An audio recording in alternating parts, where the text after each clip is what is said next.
Okay, so welcome to Retech, and today we're going to cover the Harlequin again, the Harlequin 128, because in the last episode we just covered it as a basic ZX Spectrum to find out if it would run all 128 games and if it had any problems with them. And you know, we found out that it was quite a nicely designed machine. It was nicely put together, nicely designed, nicely implemented, and it was a great little machine. So today we're going to cover some of its other features, and we're going to cover the other machines that this Harlequin can be. So let's delve in, let's take a look, and let's see what the rest of the Harlequin 128 is all about. Okay, so we have the Harlequin 128 in a Spanish or Portuguese 128 case, and it just looks like a standard 128K computer. So if I pan up, you can see exactly that. You can see a 128K computer, and it's just basically a 128 Spectrum Plus with 48K options and a tape loader, which is what the original ZX Spectrum had. But now it's quite a big but, because it's the difference between this and a original 128K Spectrum, apart from the slight incompatibilities with some of the software, is it can do a lot more. So let's have a quick look at this. We have a ZX Spectrum Plus 2E, a 9 Tiles ROM, a Derby++, a ZX81, a Jupiter Ace, and also the Test ROM, okay, all in this machine. And on top of that we have a ZX Spectrum 128 and 48K model. So this machine can do quite a lot of Sinclair products, as long as a couple of others. So really the only logical thing to do is to open up the machine, take the screws out, and then see what it can do. And that's what we're going to do now. We're going to take the screws out of the machine, and then we're going to use it as the various and different models. Okay, and all we're going to do is take the top of the machine off and unplug the keyboard. So the first thing we're going to do is just going to put it into 48K ZX Spectrum mode, and it's just a little dip switches here, and at the moment we've got 128K mode which is on, but if I select this last dip switch to off, and then we have a ZX Spectrum which is just a normal grey screen that runs exactly like every other ZX Spectrum 48K that you've used. So you know, the differences between this in 48K mode and this in 128K mode is, as you would expect, between the two models. But to be honest, I would probably just use it in this mode if I wanted it to be a ZX Spectrum, because you have both modes anyway, 128 and 48. So you know, this machine is trying to do a lot of other things, which is, it's admirable, but you know, the 48K mode really isn't massively necessary unless you need to have a little bit more compatibility with a standard 48K Spectrum. So the next mode, if we look down, is a plus 2E, and again it's just setting dip switches. Okay, so the central dip switch on this one needs to be off, and then if we power on the machine,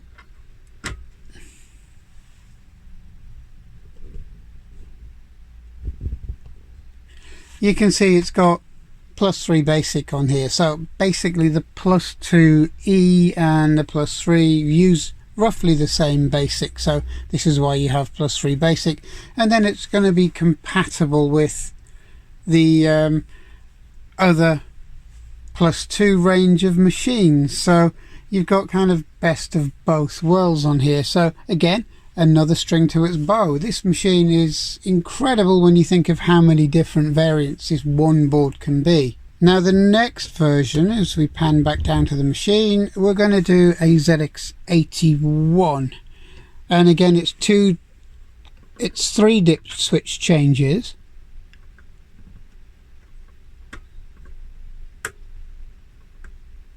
And then if we plug the machine back in again, for those of you who haven't seen a ZX81, it's very, very similar.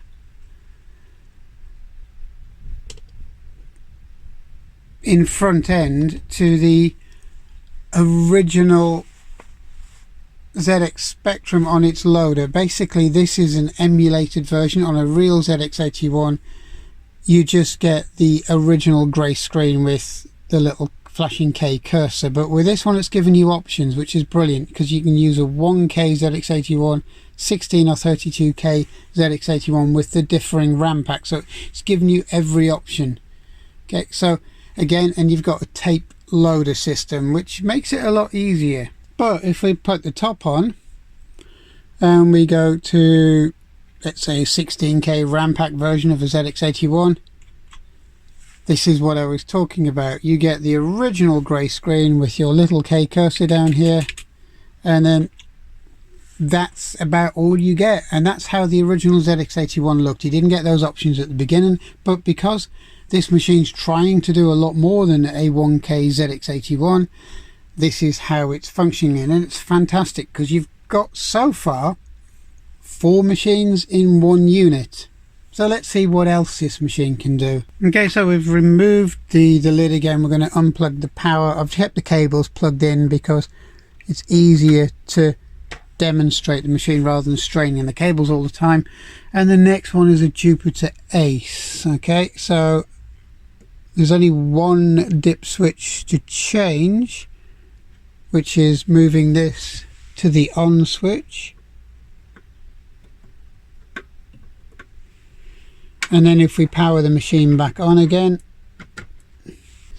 a loader screen which is very similar to the ZX81, but the Jupiter Ace never had a loading screen like this. This is just because it's emulating the 3K, the 19K and the 32K RAM pack. So if we go down to 32K RAM pack, and there we have, for those who might be familiar with the Jupiter Ace,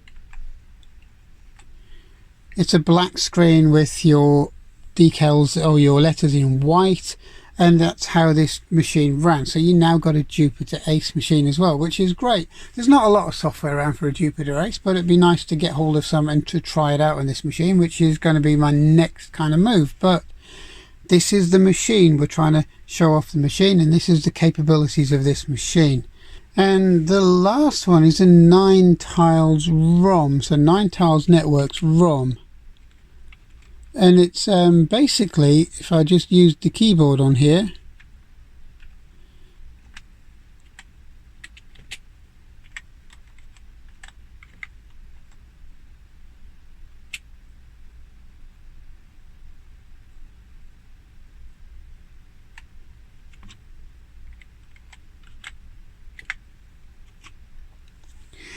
it's literally a precursor to Spectrum and ZX81 ROM, and the only thing it doesn't have is the shortcuts on the keys. So there's no R for run, etc. So it's a language that, and it uses very similar syntax as well. So it won't allow you to go past that line unless you correct the syntax on it, which is brilliant because you can see how it was developed. This was 1981. So if I reset this again,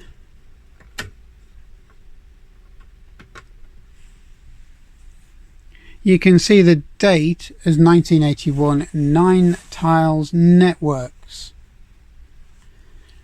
And there's a little bit to this because I emailed John Grant, who is the person behind this, and he said that the actual use of this ROM is okay. It's okay to use it. It's not for commercial use, which okay, you can kind of get away with it on a Superflow Harlequin because it's not a massive commercial product, and it's kind of the actual code is out there for use, but he didn't realize it was being used on the Harlequin, but he was okay with it. And and it's basically there for everybody to use who wants to use it.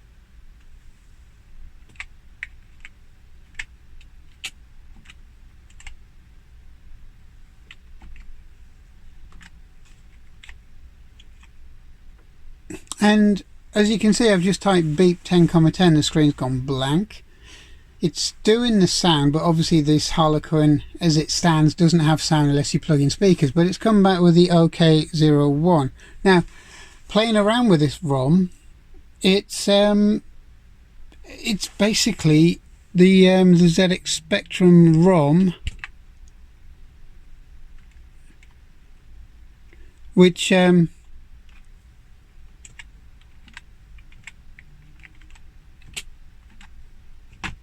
yeah, it's almost certainly a ROM that merged into a ZX Spectrum ROM.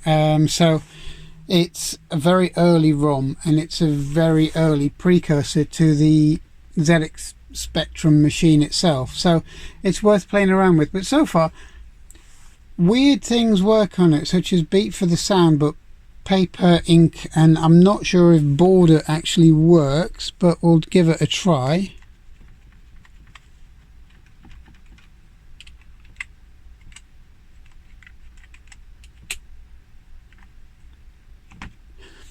Border works.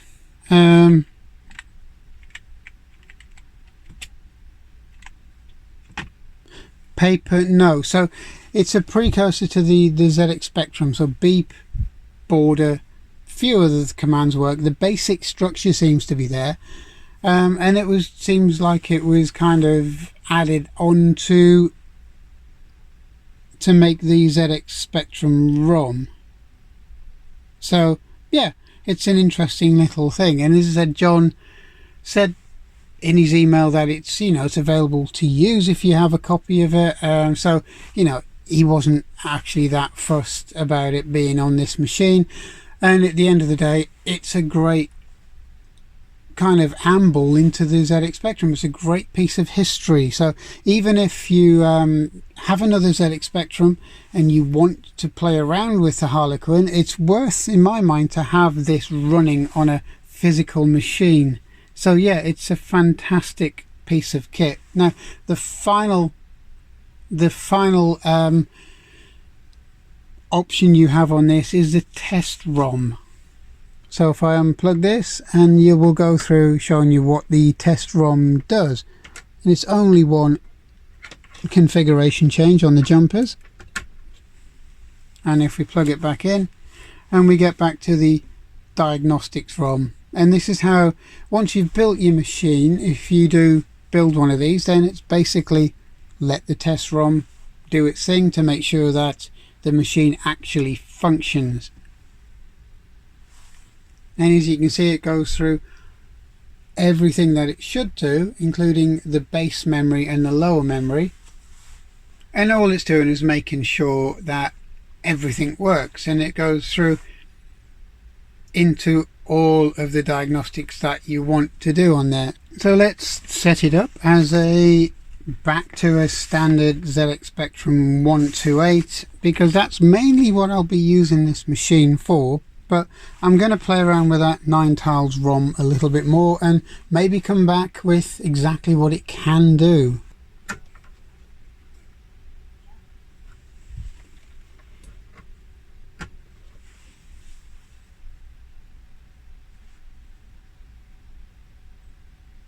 So I hope you enjoyed this, especially the look at the Harlequin 128 computer. And just like its baby brother, the 48, it is an amazing piece of kit for what it is. It really does emulate the original 128 ZX Spectrum very, very well. It runs nearly all of its software, but also it can be a lot of other machines besides. So if you've ever decided that you would like to learn how to program forth on a classic Jupiter Ace, you can do it on this machine. If you ever thought you would just like to run it as a 128, you can do it on this machine. Or if you want to run it as a 48K model, you can do it on this machine. Or if you wanted to see what the original 9 Tiles ROM was all about, it was basically the precursor to Sinclair's World as far as ROMs were concerned, and how it was worked, how it was implemented, the structure of it. And it's nice to see that it's still actually going. And I think it was a bit of a, maybe a little bit of a shock to John Grant, according to his reply and his email, that it was out there really, although he did say that it was free to use. Okay, so it's not going to be a commercial thing, but it was free to use, and you know, virtually free to play with, but not to be used commercially, which is where this machine is really. It's not a massive commercial machine, and it's fair use, to be completely honest. Okay, so he didn't have a problem with it, which is nice. So this Harlequin is a great piece of kit. If you want to buy the kit, go to Superflow, search for Superflow Harlequin, get yourself a kit, spend the next few hours or maybe weeks if you're new to it putting it together, and you will have a machine that will serve you for a long time to come.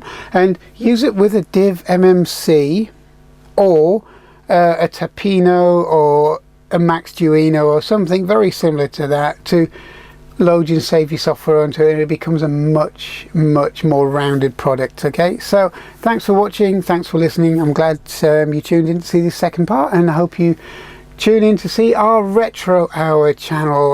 The first episode will be up very soon, and it's literally all about you guys, your comments, your feedback, and also covering software and things we don't normally cover on this channel, just to extend our family a little bit and to cover a few more things that this channel really wasn't intended to cover. So have a quick look at that, see what you think, and hopefully I will see you soon on this channel. So thanks a lot, and I'll see you soon. Bye bye.